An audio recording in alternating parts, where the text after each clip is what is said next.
Our first interview here at the New York International Antiquarian Book Fair. It's April 5th, 2014.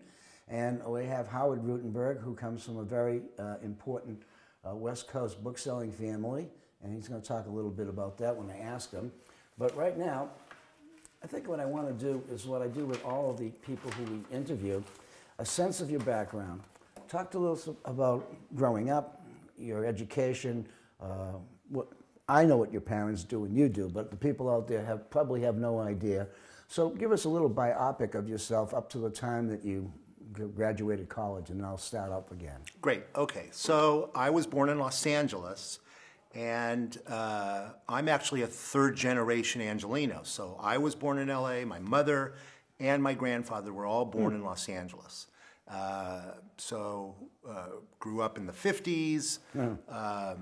My mother, who started our business, didn't start working until myself and my brothers were kind of out of the house, except for my little brother. I'm the oldest of three boys, went to public school in Los Angeles, went to the University of California at Santa Cruz as an undergraduate, and a couple years after I started going to college, which was, I started in 1971, that's when my mother started in the business. And just briefly about her, she started out actually doing research for writers. There was a very famous auction at MGM Studios in Los Angeles, I think in the late 60s, where they sold the ruby red slippers, if you recall that. Yep.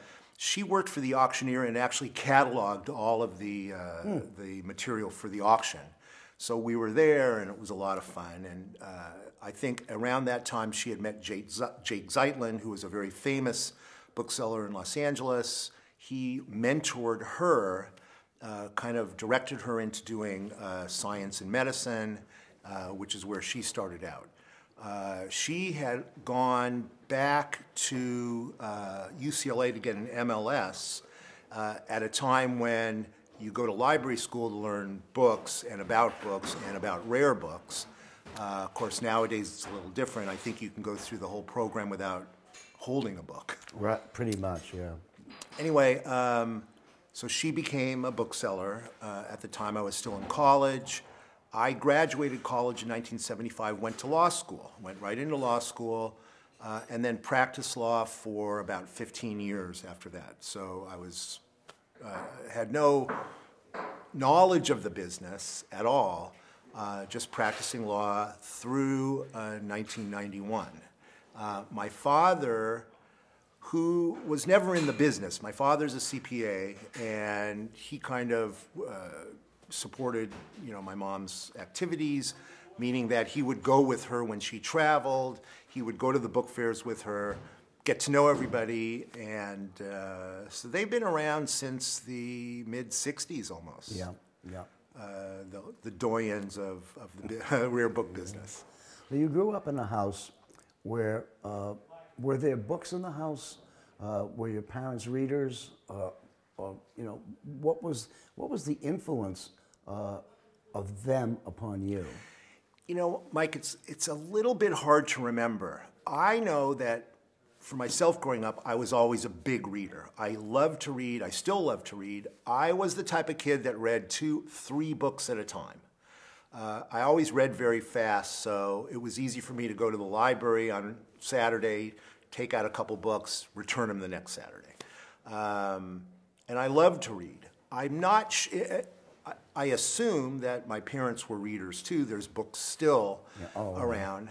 I don't necessarily think that influenced me in terms of going into the business. However, I really wasn't that aware of rare books. And when I started in the business, I knew nothing, not a thing. It's very funny because, as I say, my mom was a specialist in science and medicine. Those things were the furthest from my mind as I went through college. Of course, I was a politics major.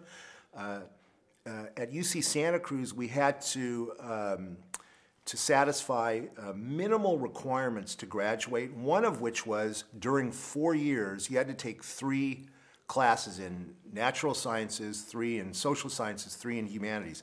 I really struggled to get that 3rd class in natural sciences. I can imagine. So when I started, I knew absolutely nothing, although I was a lawyer, so I knew everything. Yeah, well, yeah, I suppose. And so this is 1991. You come into the business tabula rasa, knowing nothing. And what happened after that? How long did it take you to get assimilated to what was going on in this book world? A few years, most definitely. What I needed to do, because it was just my personality, I guess. You know, you have to know everything. Yeah. How they teach you in law school, right? I took home catalogs every night. Every night I read catalogs. I went to rare book school every summer for the first 3 years. It was just that kind of mass education that really I felt I needed. And I learned that it was a matter of kind of training your brain to remember certain things like authors and their books, like first editions, issue points, who had what.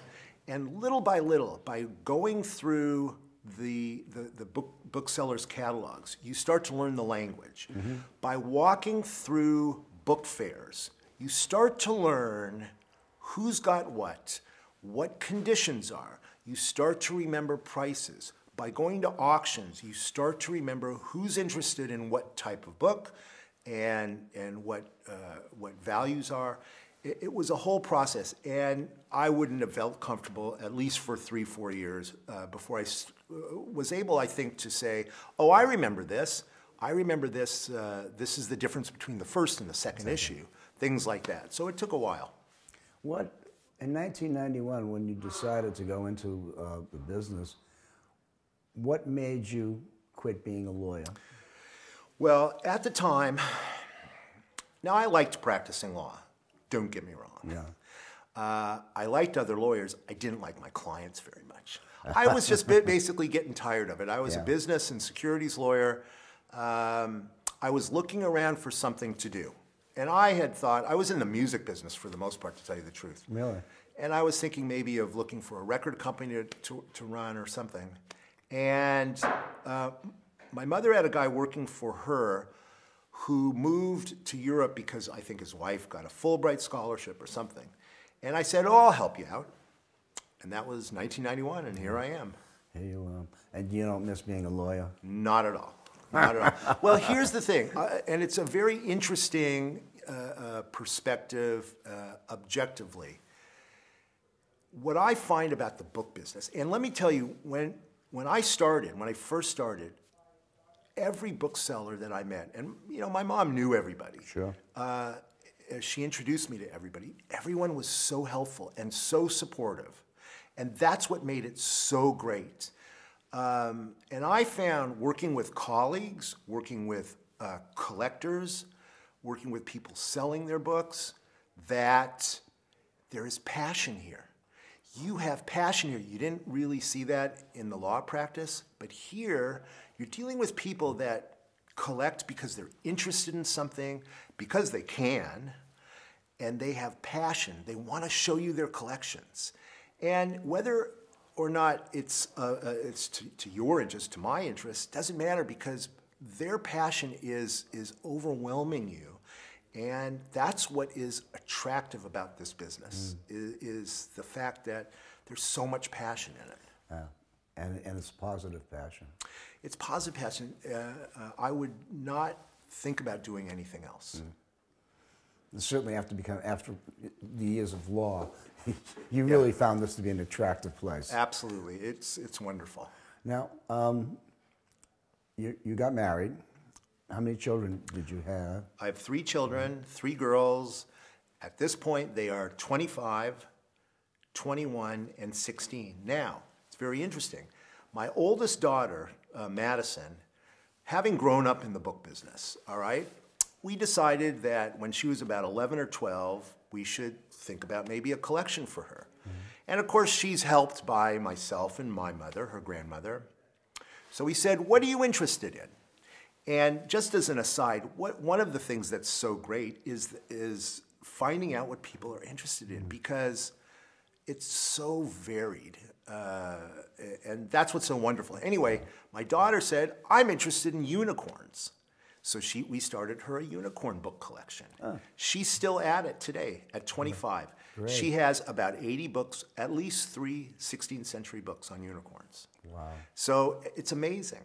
My 21-year-old is an art major, and it's very funny. She's at UC Santa Cruz. She is a second-generation banana slug.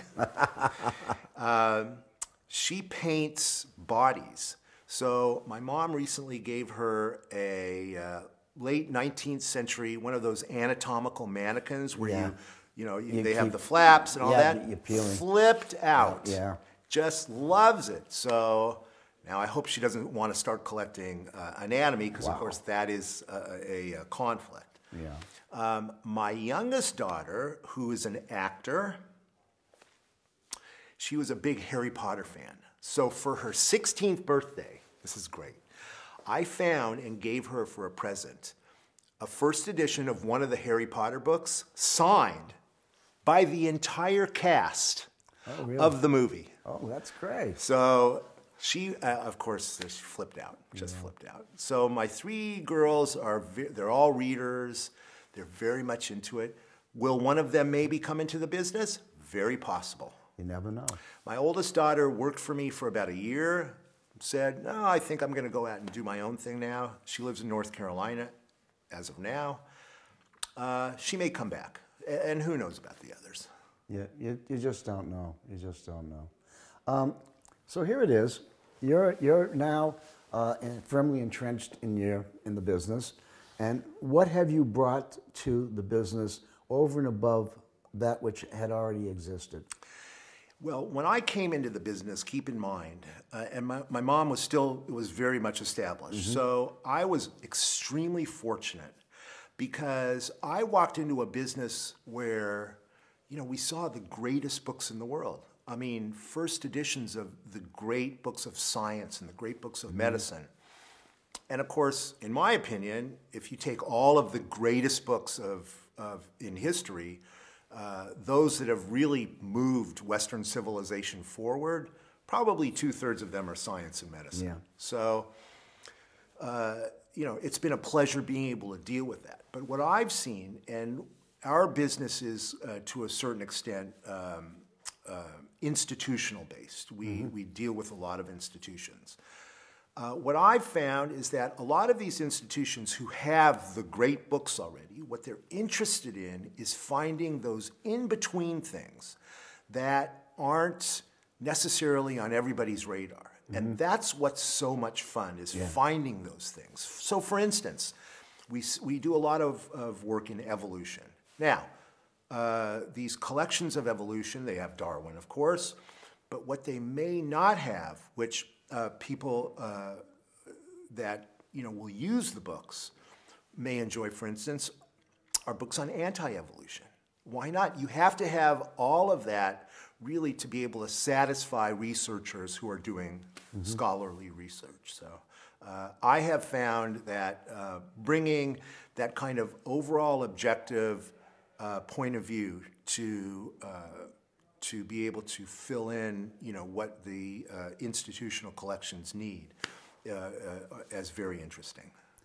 Other than science and medicine, I know you deal in other things. Yeah. What are some of the other subjects that now exist within your firm that didn't before? Well, the subjects that exist do so primarily because we acquire various collections. So, for example, we recently got a very large travel collection. We had never done travel before, but nowadays, if it falls in your lap, you take advantage of it. So travel, we do some Americana, we do some history, we do some literature. Mainly high spots, or just... No, not necessarily. I try to stay away from things like literature are tough. The literature we get would be part of a collection. I wouldn't be going out to acquire that. Our acquisition is more, the basic science, medicine, natural history. But I also like to buy books that are just quirky, very eclectic stuff. I bought a book here at this fair on phenomenology. So, 17th century book on 10 on the accounts of 10 phenomena that were seen in the skies over Europe during the 1640s. So something like that. Things that are just interesting that nobody else has. Yeah. That's what I'm looking for. Let me ask you some questions about the internet. Yeah. I don't know, your mother and father were probably not that internet savvy. What about yourself? Well, you have to be, because that's the way the business is. Right. And so it's something, obviously, you cannot ignore.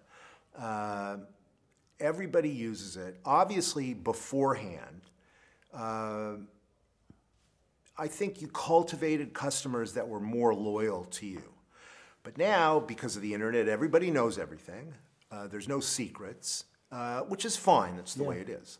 And so it helps certainly with our research, especially in terms of valuing, but you have to be careful because you have to know what the differences are. The other thing is the quest to find material that nobody else has. And it must be a lot more troublesome if you're dealing in things like literature where, any one great book even, there's 20 copies. Yeah, at various prices. Yeah. So how do you make the distinctions? I don't know. So we try to look for books that there's very few copies. That is obviously, the goal. When you first started in the business in '91, did your parents have any kind of an internet presence? No. So we spent a lot of time trying to formulate and construct a good website where not only could we list our books, but have a presence there. Now in 2014, websites are almost passé. Yeah. So really what you have to do is look to social media now. I think YouTube is coming into its own. I think you're going to see booksellers on YouTube. Obviously Twitter and Facebook, they're already on there. Facebook's passé now. You think so? I do. That's the only way I can keep up with my grandkids. That's fine personally to look at pictures. Yeah, but not for promoting yourself, passé. Did you, when you started doing this, who did you use as your computer guru? Did you do a lot of it yourself? Did you have somebody come in and, I think we hired somebody to come in and help us build the website. We've changed around a couple times over the years. I think we use the ABAA person now. Micah Babcock or Alan Green? Alan Green. Yeah. Who's great. They're very responsive, and that's what you need. Support is so important in a program of any kind. Yeah. It's a necessity. I mean, it's just part of the business. You list your books now on various search engines. Are they all perfect? No. Is there a way to perfect them? I don't know. I mean, you do what needs to be done. Right. And you do the best you can. But things like book fairs to me are still so important. It's the way to get to meet people, meet new customers. I have found over the years that as much business as is done on the internet, there is nothing that takes the place of a personal meeting between the people. Yeah. So I do some traveling, I go to institutions, and I love going to libraries. Oh yeah, it's great fun. And I find that it's pretty successful when you're actually out there on the road, so to speak.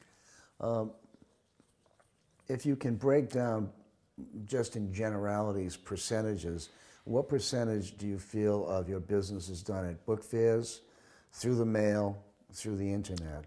Do you have any kind of an idea of what you're up to there? Well, I'd say no business is done through the mail anymore. Well, It used to be know. you'd get a letter, right? And you and respond. say, okay, we want to order this. Oh, those should now be in the archives. I know. No one gets those anymore. I know. I'd say most business is done over the internet. Well, maybe not. I'd say probably 75 to 80% of business is done over the internet, and the remainder is done by personal interaction. Like at a book fair. No, not like at a book fair, like at going out to, let's say, visit an institute, a special collections library, setting up an appointment, going to visit them, bringing books, laying them out, saying, I've looked, you don't have these are, will fit into your strengths, and they'll make the decisions pretty much then and there. Even here, as we were talking before we started, at book fairs, nowadays people send out lists over the internet. So for instance, at this fair, we sent out a list a week before the book fair. We did very well, got a number of sales off the list. So I knew coming in that we would do well at the book fair. Is that a book fair sale or is that an internet sale? Who knows? I mean, it's whichever way you want to put it. Now, we've sold a few things that certainly were not done beforehand, which is great. But the vast majority, I'd say, is just done electronically. Now, in our business, because it's not such a huge, turnover type business, we cultivate relationships with all the people that have bought from us, whether it's by direct contact or through one of the search engines. When you come to a book fair like this, do you have certain goals in mind? For example, do you say to yourself, well, I want to look around and see if I can spend some money here and make some money at that? Or a lot of people used to say, well, I add up the sales and what I spent, and that's my figure, and that's what I'm trying to do. Do you have any master plan? Right. Personally, I have none. I go in, I never have expectations, ever. It's just the way I've trained myself. Yeah. Never disappointed. Well, I can't even say I'm never disappointed. Yeah. But no, like to spend money, like to buy new books. All right, this is a great place to do it. Yeah. Like to sell books here. And it's really interesting because there's no reason why, like the Pasadena Fair this past February would have been better or worse than a year ago or 2 years ago. Why this New York Fair would be better or worse than last year or next year. It's just the luck of the draw. Choosing the books to bring to a book fair is always, it's luck of the draw too. It's a roll of the dice. Yeah. So, but I have no master plan. If I don't have to sell a certain amount, I don't have to buy a certain number of books. Sometimes you find a wealth of books that are purchasable. There's always great books. Yeah, there always are. Great books here. Yeah, but can you afford to? Yeah, not always affordable, but certainly great books. So for instance, here I bought maybe 5 books. If I don't find anything else, I'll be very happy. How did you do in Pasadena? Not as good as I would have liked, for whatever reason. But then I did the Boston Fair in 2013, did phenomenal. Yeah, that was a good fair. It was a great fair. Expectations, none. Yeah. I mean, and wow, I came out, this fair, expectations none, done fantastic. Now, hopefully you'll do fantastic in 2014 in November at Boston. For some reason, I just love the Boston Book Fair. I started going only about 7 years ago or so because my oldest daughter was in school in Boston at Emerson. And so I've just taken this joy to going in November. It's a fun place if it's not snowing. Yeah, it's a wonderful place. So everything else is too. Let me ask you a couple of opinion questions. For example, what do you think is the biggest challenge facing us as booksellers as we move forward? I think it is kind of promoting ourselves. It's very interesting. Again, I sell to a lot of institutions, all right? it used to be that colleges would hold themselves out to potential students, to students that are coming into college, as having a great library. You should come to our school because we have a great library. You go into any library now, no one's using the books. They sit in the library, the students, and they're on their computers. Computers or iPhones now, or what? That's right. Now, I believe they're holding themselves out as having great special collections. So our books, my books, the great books and the lesser books in the history of science and medicine, rare books, I think are as important now as ever.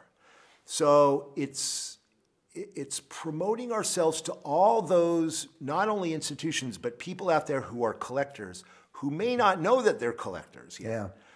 Yeah. Finding the collectors is what the challenge will be, because it's very interesting. I read an article somewhere that said, because a lot of the baby boomers are retiring now, a lot of materials coming on the market. Now, will all of and it's good, it's really, really top material. Will that result in a kind of devaluation of books generally? And we don't know that, of course. It could also be an increase in interest, because now there's a whole bunch of material that's coming onto the market that wasn't there. It could generate some new collecting. Well, that's what we have to find, and that's our challenge, is the new collectors. It used to be different. It used to be finding the right material. Right. You have the right books, they'll be sold. But now, because there's a glut of material, it's finding the collectors. Now, for example, we recently got a collection of, I'd say, 19th and 20th century science, not expensive stuff, but very good, solid material, foundational type material. I think that material will go very fast because it is attractive to young collectors. People that are interested in the sciences, they know these Nobel Prize winners in the sciences. They know who they are. And if you can start them out at prices that are not that high, collecting is a lifetime love. Nobody has to rush. You start at a certain area and you just grow as it comes. As long as your collection's finished before you die. That's right. It's fun. Well, it'll never be finished before you die. It'll never be finished. But that's the joy of it. What are your plans for book fairs for the foreseeable future? Are you the kind of guy who wants to go to as many as he possibly can, or have you chosen a few that you feel are in your best interests? We've never gone to everyone. For instance, in California, there's a kind of a non-ABAA book fair the week before, right? We've never done that. We do the California Fair, the New York Fair, the Boston Fair. Usually I do a London book fair, but this year I decided not to. And I also do exhibit at two specialty conferences, one on the history of medicine, one on the history of science. I'm going to stick with those. As much as I and a lot of people complain about book fairs, we still go. Of course. We like seeing our colleagues. We like meeting the people. We like seeing what everybody's got. We all look at the internet, but there is nothing to substitute for actually walking into a booth and picking up the books and looking at them. There is no substitution. There's no substitution for that. So we are going to go to the book fair still. I'm not going to do, I know they talked about a Washington fair and a Seattle fair and a Chicago fair. And the Florida fair. Yeah. I was at the Florida fair, and it was rather nice, but I didn't see very much published before 1840. Yeah. I mean, so for someone like you, it would have been just a lark to have been there. Well, Howard, it's the fastest 30 minutes in sports. There you go. We're all set. Thanks so much for Thank you so much, Mike. I appreciate it. Okay, and give your mother a big hug and a kiss for me, will you please? You She's got one of it. my favorite gals.